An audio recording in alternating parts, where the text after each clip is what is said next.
All right. Well, I'll maybe count down. All right. Let's Um, do it. 3, 2, 1.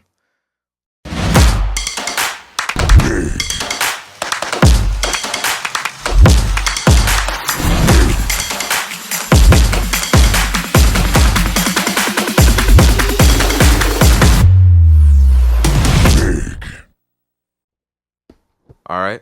Welcome back, everybody. We have another guest with us, another team member of our team here at Teach.Trade. You want to introduce yourself, Steph? Yes, I'm Stephanie. I've been trading for about 4 years. I started off as a investor. So I was doing dollar cost averaging, which my brother taught me how to do. And I, like everyone else, saw on Instagram, online, people are trading options. I wanted to learn more about it. I joined the group and, I was like, this is a way that, I can create more income for myself. I found Todd Capital. We were part of the group, and finding that community really like took off for me. Yeah. Yeah. Yes. Yeah. So how overall do you feel as though that what has motivated you to stay here in being in this space? Has family been a motivating factor? Has been just advancing in your career? What do you feel as though it's been? I feel like one of the things that have kept me here is one, the personal development. Hmm. Like Amon mentioned before, I'm not the same person that I was 4 years ago. Mm. And when you trade, you constantly have to look within yourself and figure out why you do certain things and find that discipline within yourself. I also found it to be a way to create income for myself, but also for my family and for my friends, and just a way that I didn't have before. It really gave me a lot of hope. And when your mind actually goes into that space where you have more hope, there's more options of things that you can do. Right. Also, I found a great community, Yes. a community of traders that, on my good days and my bad days, they were always there. Yeah. VCG, we had a space where we can talk about trading, but we can also talk about our day and other things. Absolutely. And, one of the things that I really enjoyed with our community was we would always, after the market closed, we would learn together. Right. And Yeah. just learning Hours. strategies, learning the strat together. None of us knew what it was, but we were like, okay, let's sit down, let's figure Right. it out. Right. And that community learning really kept me there. And, obviously the money. Right. Yes. we like we like the money. Yeah. Of Yeah. course. And yeah, it's I like what you said about hope, and also inspiring hope. And what we had mentioned before earlier, a very important word I thought was very poignant was about survival. And especially where our relationship and how we all met together Mm. in came from a time of survival, Mm-hmm. Absolutely it and did. Yeah. it came Ooh-wee. from, and we also can think about it back then and then in current times about what surviving even means, Yeah. especially as it pertains to the current economy, with inflation rising, rent prices rising, groceries, everything is expensive. The rent is too damn high. It's Okay. Yes. it's crazy, right? Outrageous. And what in terms of how we think about what's bigger than the trading, and especially in this space where it's all about money and it's Oh all man. about making money and how, and we've encountered so many people in this space where it's a competition, Yeah. it's an ego boost about who has more money, who's More more on game, games. you Yeah. Mm-hmm. know, and you sometimes have to question is like, does that any of that really matter in Yeah. the bigger overall sense of things, Hmm. when there's a real world outside, right? Yeah. And, so there is something that is important about um, what we are trying to foster here, especially as it pertains to doing more for the community, as Steph said, and how the community has kept us together, Mhm. you know. So through the early days of Teach Trade and before Teach Trade was its name, right? We started in a group known as VCG. And that Oh, overall little came BCG. from a place when we were in our original group learning about investing and trading. I ended up starting Zoom because from the information I learned about trading, and especially with charting, and for those that don't know, that's reading the stock charts, and it looks like crazy rocket science, and it's like, what are all these rectangles and prices, and it's like how's it even possible to read that? And I felt like it was impossible at one point, and then I learned, right? And it took me maybe about 6 weeks to 2 months, right? But I knew there was so many people that didn't know it, and especially in a community that where we were all trying to learn. Most of us were starting from zero, and it's like what really motivated wanting to do that? How do I reach a hand out and pull everybody up? Mm-hmm. Because that's where it felt that we needed some place where we could all speak about this stuff and collaborate. Because, and You at just this have point, the texting, right? Like it was just right, text. It wasn't no and voice. we would just talk in the Slack group, send messages, and that Slack group was entertaining. I can Oh, know man, it was we wanted to be there all day. That was more fun than Yeah. TV Right. than It was reality with TV. coworkers. Yeah. It was reality reality TV. Man, it was drama. It was definitely back and forth. Like you didn't know what you're gonna see Right. on any day, especially when money gets involved. yeah.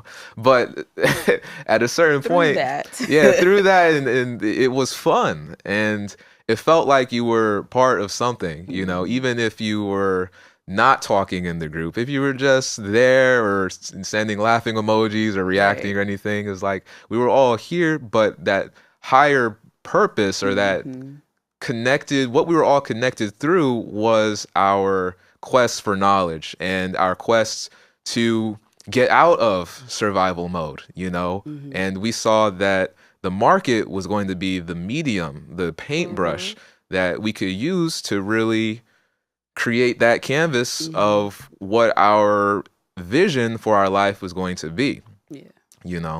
And that really kept us together, and Sure. once Lucky we us. Lucky us. lucky us. It was a blessing again, with that time for why it felt like survival. I mean, during COVID. And outside of trading, like it's like bigger than trading, like y'all, it's crazy because like yes, we were trading, but I know for me, like I was laid off from a job, like just going through personal stuff. I moved back in my parents, like I was miserable, but I woke up every day encouraged and motivated to talk to these people here and continue to learn because I knew that my time was gonna come. Right. It was a bright spot. Oh for man. me. Like I was going through some things personally that I was not in the best exactly. space. And you would I never was like, know. you know what? I'm gonna get on that voice chat, and nobody knew. Yeah. You guys didn't know. Nobody knew. But because it was just because being at home, it was a lonely time. Yeah. I ended up getting laid off later that year too. And what was kind of surprising about that is that when it happened, I was sad for maybe about an hour, and then I called Amon up. Amon answered the phone, and he said, I told him what happened. Man, I got let go of my job. And he's like, congratulations, bro.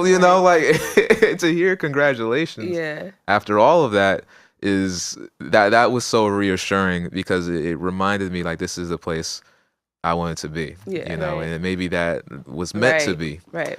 I can remember vividly being on the call and someone saying, maybe you were still working at that time, and you would come back on the call and people would be like, quit that job. Quit that job. He used to be working and taking trades. It was definitely like a time, like this an experience of especially how much we learned. And it wasn't even just about trading that we learned, and in terms of the information we were getting, we were getting life advice, we were getting real estate advice, professional advice in terms of what work areas you could transition to. It felt like when we started that voice call, because it is for anyone who may not have that experience of being on a Zoom, especially we were on there for several hours at a day. It really felt like these are my new coworkers, and then nice. these are my new friends, Right. and then now these are my family. You know, and we kept that unit for so long, and it continued to be that positive relationship we fostered together, as well as what we wanted to see and how we can even contribute to higher and bigger purposes outside of ourselves, and give back to, because we create our own community within one another, and then we could expand that to building the community around us, you know. Eventually with the VCG, and we said VCG before, but that does stand for Voice Chat Gang. So very simple, you know. That's what it started. It sounds like a PlayStation or type of thing. You know what I mean? Some people thought it was like a venture capital group. That's right. That sounds good. We let them think that. We could bring that back, you know. But it was definitely a time, you know, in a way, and we had that flexibility to make it take on different meanings too, because eventually, in terms of, as we thought about in terms of survival and expanding the community, it became the VCG initiative, right? And that was the vision, create, growth. You know, we just taking those letters and changing the meaning, but it's still the same still the same definition of what we stood for and why we were here, right? And through that VCG initiative, we were able to donate to 30 charities and organizations in 30 days, right? That was a good time. And we raised over $32,000. Amazing. And that was through profits in trading. Yeah. And we found those organizations. Yes. We did it as a collective. Yes. Like, we looked for the organizations and we worked every single day together. Yep. Like in different areas. And like I did the parks and you did Yes. other areas. Like it was just collective. Yep. So every single day we did a countdown, right? And it was every single day we would invest or trade in the market, you know, see how things go. And I'm sure there were losses along the way, but overall it still kept us motivated in terms of what we were building and how taking a portion of our profits or what we were making or however we were able to contribute, because everyone contributed, you know, whatever they were able to. But that still matters, you know. Every single piece of what we were working towards mattered, you know. And that also kept me motivated to keep going regardless if there were losses. Because in the market, there are going to be bad days. It's guaranteed, you know. And that's typically how I start when I teach people or tell people about it. It's like, listen, like, you're going to lose money. It's a guarantee. Like, like at 100%. Some point, you know, you're not going to have a great day.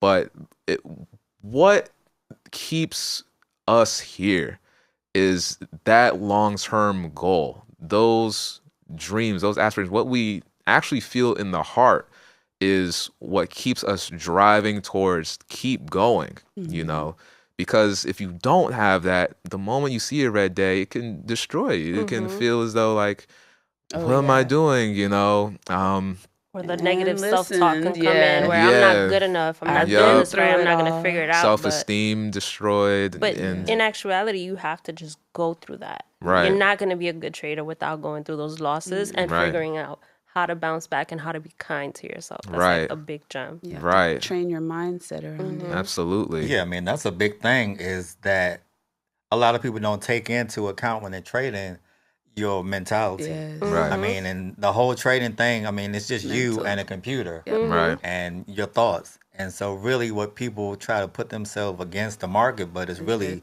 you against you and your thoughts. And the moment that you understand and can control that, then you have more control of your trading and, you know, somewhat control of the market. And that's a big aspect that people don't take into account when they, you know, come into the trading world. I would say that's about 90% of all traders that come into trading with now I just lost the name of the book.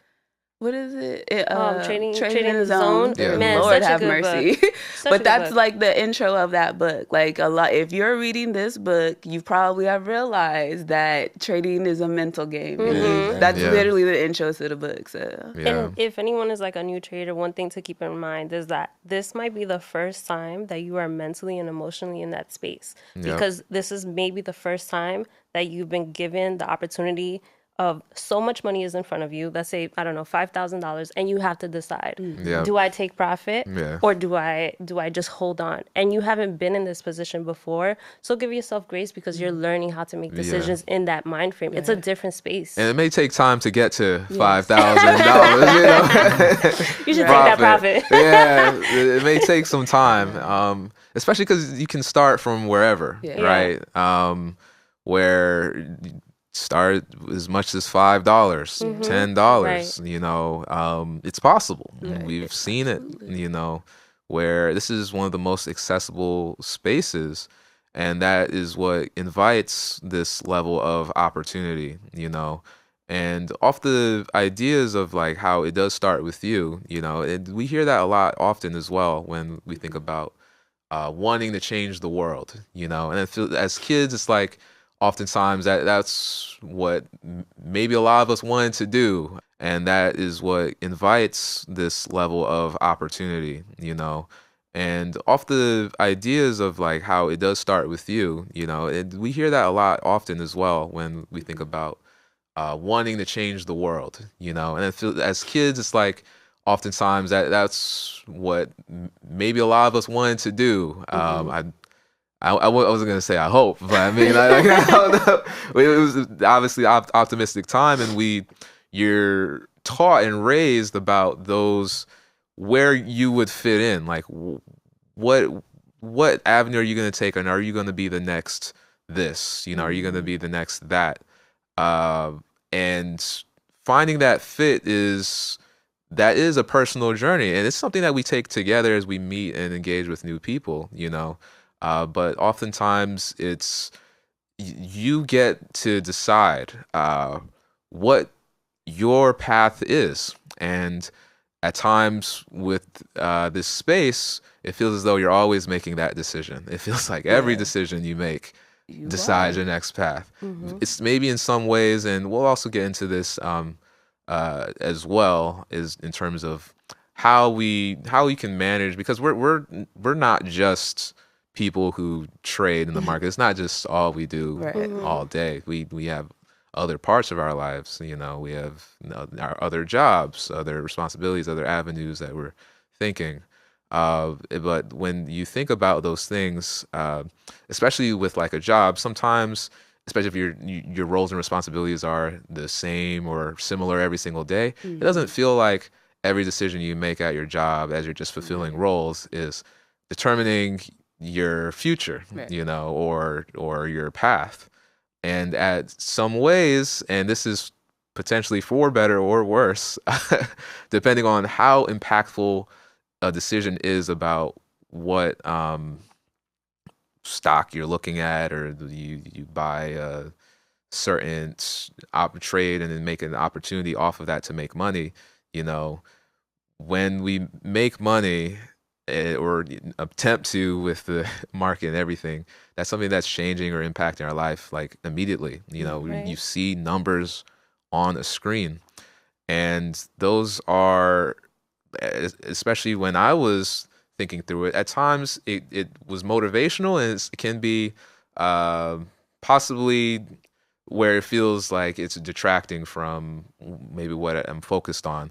Because as we're thinking about, you know, contribution and supporting the community, when I see the numbers going up, as I've started with $200 and I'm growing it, and it's growing to $400 and then $1,000, and then this is feeling like, okay, those numbers going up, I'm thinking about, wow, I'm going to be able to pay off my tuition. I'm going to be able to, or student loans rather, which eventually was able to, you know. Bless up to that. Yeah. But also thinking about, how is this money going to support my mom? How is this going to help the community around me. You know, when it came to the VCG initiative, we were just thinking about all those organizations, places in Senegal, Uganda, here in the States, and all these different organizations. Like those numbers going up on the screen felt like that I'm getting closer to those goals, that this is going to be something that is going to be able to help somebody, you know, whether it is for myself, I mean, I have to support myself in some way, but also just the community around. But then when you see those numbers go down, especially on Robinhood, Robinhood will highlight red. It'll look like blood. Like it's just, you know, it will affect you, and then don't be in a lot of red positions. That will tear your mind up. And then it'll just feel that it was your decision, and that it really is like something that almost it forces you to maybe think about your ego, and ego not in the necessarily the bad way, but just the human way, because we all have some level of it, you know. And but those numbers and feeling like it might just be, and because of your decision, and it humbles you in that way. You made a decision, and this is the result. And we see like the red on Robinhood. For me personally, I'm like, wow, this is slowing down my progress, and in terms of being able to do more for my mom, the community, everything, you know. And that you can take that very personally. It's like very discouraging. You know, time is so valuable. That's the most valuable asset. Right. You know, we talk about assets in the market and trading all day, and we have time. Right. And it's like how we best use our time and make it most beneficial to align with our values and goals. You know, man, when you see that red, sometimes you just gotta say, I'm okay with being wrong. And and it's not always wrong, right? Because if you have a trading plan, and your entry goes maybe negative 5%, like if you know what you're doing and you're mindful, right? Yeah, exactly. And it's part of your trade. But of course, if you're starting out and you see that red, and maybe you then found yourself in about 5-10 positions. You don't know what to do at that point. So you gotta learn how to help yourself as well. Absolutely. Yeah, and that kind of brings it back to what I was saying, because when you see that red, sometimes it gives you a good opportunity to confront the demons and the angels inside you. So sometimes you'll have that demon on the right saying, hold it, just hold it. Yes. Just hold it. And then you'll have that angel on the left saying, cut your losses. And so you have to come to a decision. This ain't going your way, and the market is not a person. Do something. So that's, bringing it back to where it's just you against you. But that's so accurate, because boy, when I say in my mind, I'd be like, all right, I'm just gonna hold a little bit, but somewhere over here it's like, girl, cut that loss. And then you start seeing what you want to see. Exactly. Oh, but it's gonna bounce.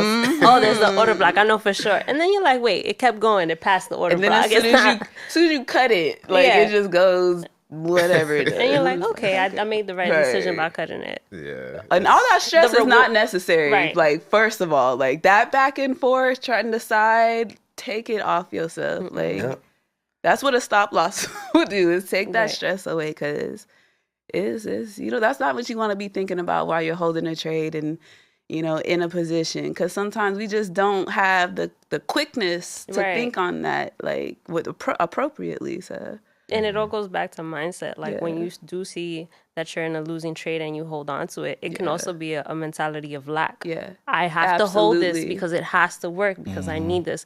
When in actuality, the opposite would be better. I'm gonna cut this so I can have another opportunity. Preserve where my I can capital. Exactly. Cash is definitely a position. Yeah, and that all goes back to the mind state that you have to be in order to process. Be able to do that, and that takes experience. Like Aman said, it could take a couple of years. Like we have experience. So, and I think we spoke about it one time before, where we spoke about how trading from a point where you're in a better position financially, you make better decisions than in a position where you're in survival and you need this money. I'm trading to pay this bill. That was my end journey.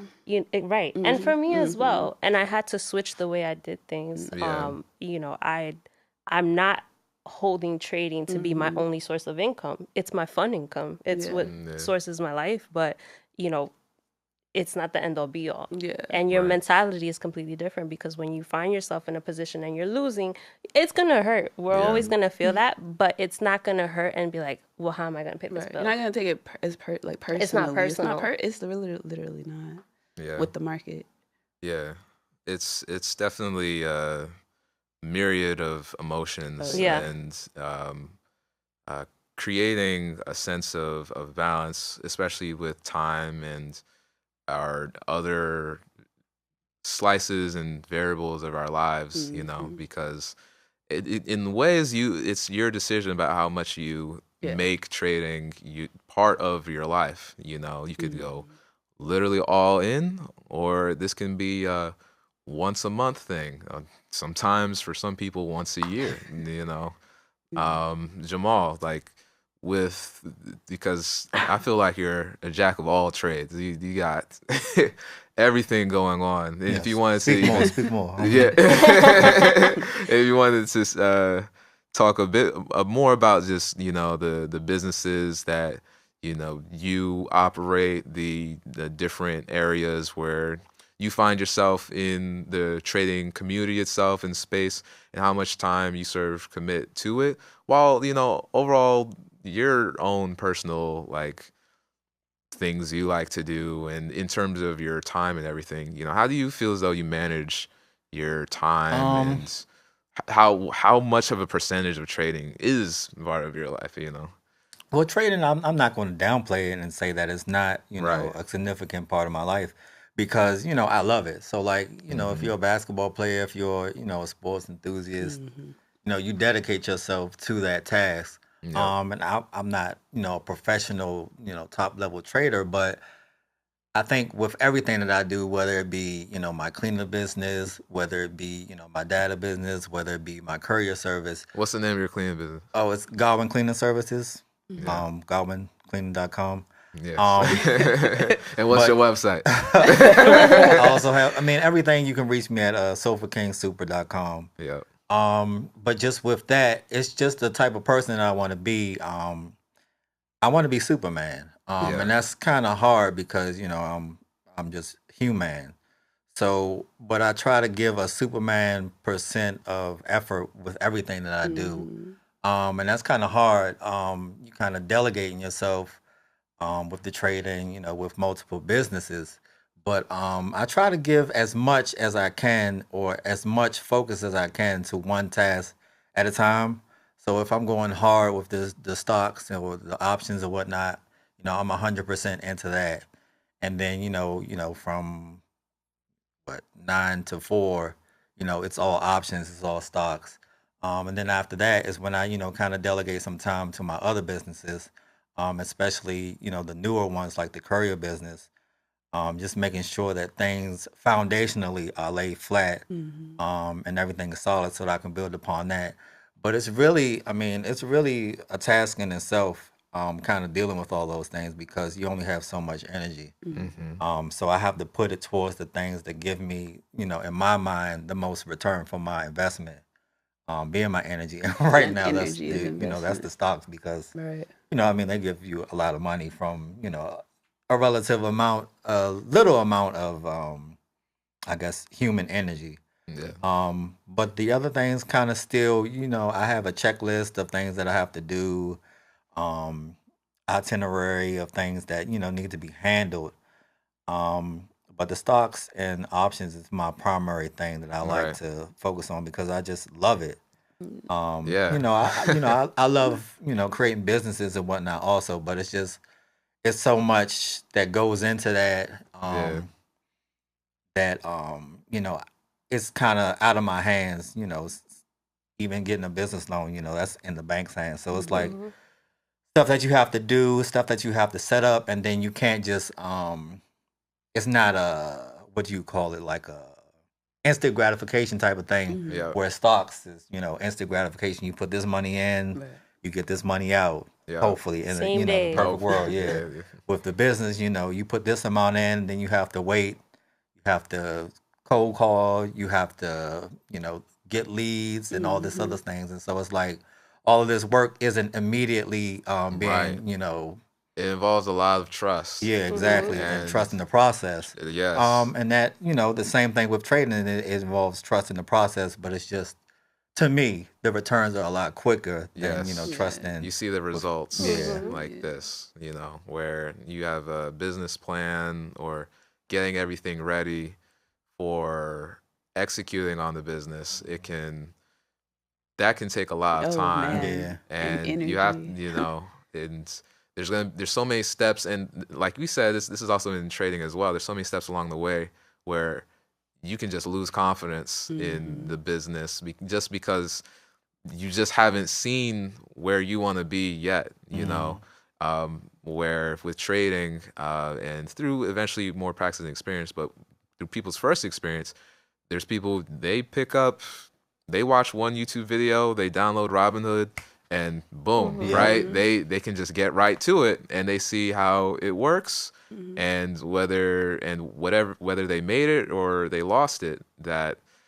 it happened, and they saw those results immediately. Yeah. With Steph, how do you balance work and trading at the moment? So I try to.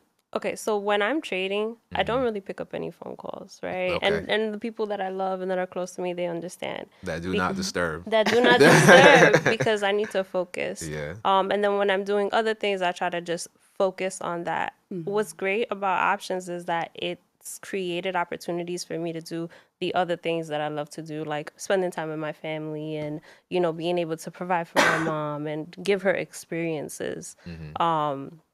But I do prioritize trading, and one of the things Jamal said was, I love what I do. Yeah. And you ever hear people say, "Oh man, it's Monday." I'm like, it's a Monday, right? Let's get it. But I keep a balance also by creating goals. So I have a goal for how much I want to make in the market, and once I reach that goal, also taking profit so that mentally I'm, set. I'm not worried about anything. And then if I hit that goal, I can take a couple of days off in the week and not trade as much. And maybe go out and do something that I enjoy. But yeah, that's basically. So it's an everyday thing for you? For me, it's every day that I don't work my job. Okay. So because if I'm at work, I really try not to trade because I like to look at my charts, and they won't let me have my laptop out anymore. And then Jamal, you trade every day. Yeah, it's an everyday thing for me. And so Jasmine, how often? Y'all know I go MIA for a couple of weeks real fast. But no, I don't trade every day. Yeah. I look at a handful of tickers. Like I might look at a long-term chart, and then I'll hop on our VCG or read the chat, and somebody, like for instance, talking about, Nike. Okay, Nike's one of my tickers, so I'm gonna go look at the week. And if it has a setup, then I'm in there, because I've been waiting for it. I'm a patient now. Like that wasn't in the past, but now, I'll trade the same ticker for a few weeks if I feel like it. I just got back in the market last week, but 2 weeks before that, you couldn't find me. But I also do other things, so I don't like to trade what I found. I'm not successful in the market, like trading, when I have other things going on. And so I do pet sitting and dog walking. So when I know that I'm not going to be able to look at the charts, or I have something like, I have another gig, like I don't need to pet sit and trade. I can, but I made that option for myself. Yeah. I also work what's called on demand. Like I'll pick up a shift at Target. So like if I'm going to work at Target that day, I don't need to be in the market that day because my money is already made. Yeah. So it's just allowed me a lot of flexibility in that space. And then also for me, with my parents' health now, so being able to have the time to make more memories with them and stuff like that. Yeah. Like that freeing up the space and my time was the main thing for me for trading. Yeah, definitely. And I do like that aspect, just how versatile and it's all about alignment, and what I like about Jazz's style is that, if she doesn't feel like she doesn't want to, she don't have to. She doesn't need to, it's kind of about, creating that balance. And what's the name of your handle? What is it?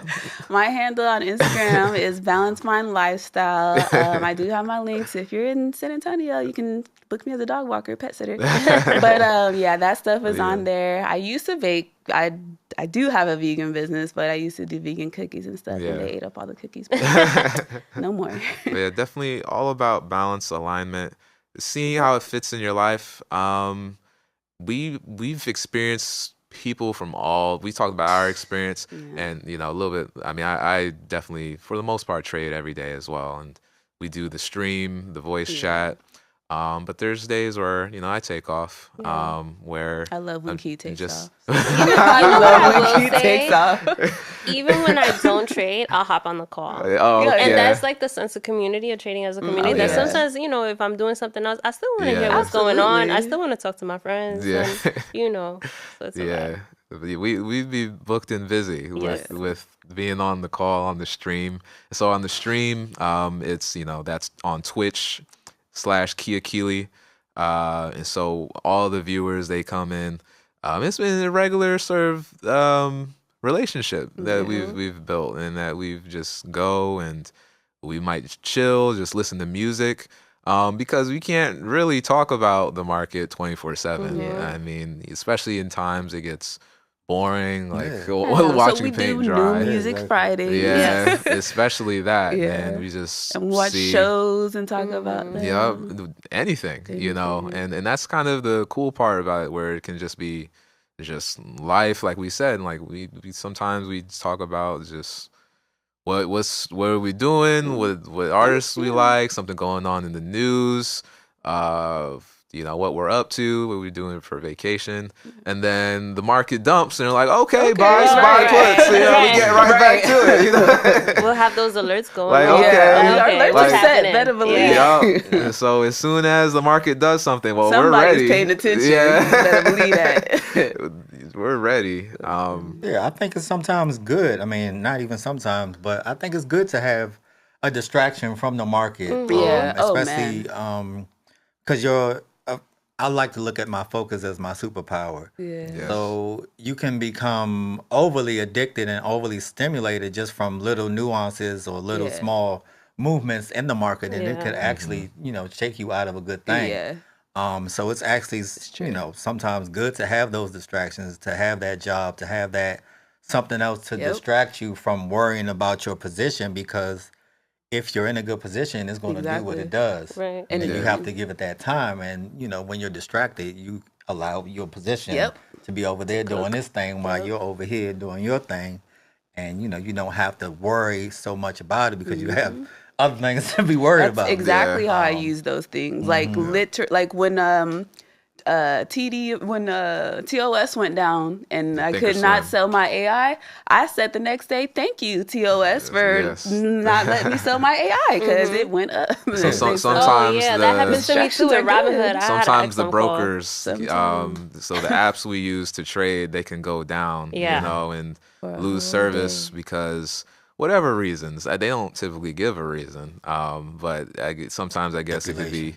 The market guys usually work that out though in our favor. They know what they do. At times, it could be all this volume or whatever crazy things happen in the market. GameStop.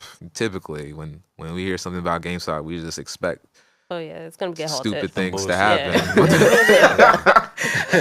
Pretty much. But yeah, man, it's very. I do like that anecdote as well. Just about, especially as we just talked about trust. As we just talked about, focus and the process, where when we make these decisions, it's like you have to trust yourself, find that trust within yourself that you are making a decision, and being okay that if it doesn't exactly go the exact way you expect it, but you still trust that, hey, I made this decision. And that's where the best trades can happen as well, where you did the research, you did what you believed, and you set those boundaries for if it doesn't go exactly as you thought, and the other side, if it is going, and that you create opportunity, and that creates where you don't have to hyper focus on every single thing that happens in the market, because you establish that trust with yourself and with the decision you made. And so with all this time that we do in terms of managing the time, you know, it has become about just how this fits. How is that unique experience? We've had people who are truck drivers, lawyers, IT folks. I've had people who work as janitors as trading, you know, where you can be anybody and make that time because you're trying to create time to manage and do those other things that you care about, especially as it pertains to your personal values, your hobbies, and especially family. Yeah.